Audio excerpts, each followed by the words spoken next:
దిగండి జానుభాయ్, మీరిద్దరు ఇక్కడే కూర్చుని ఉండండి జానుభాయ్, నేను ఇప్పుడే వచ్చేస్తాను.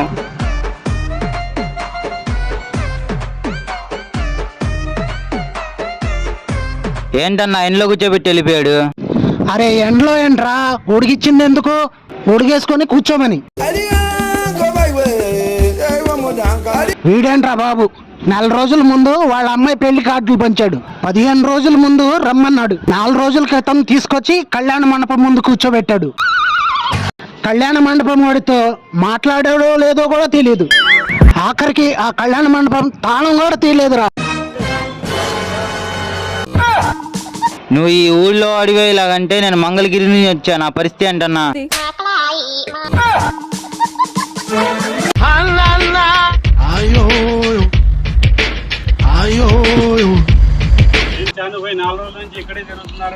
మన ఉస్మాను తన కూతురు పెళ్లి కోసం ఫంక్షన్ హాల్ బుక్ చేసుకున్నాడు.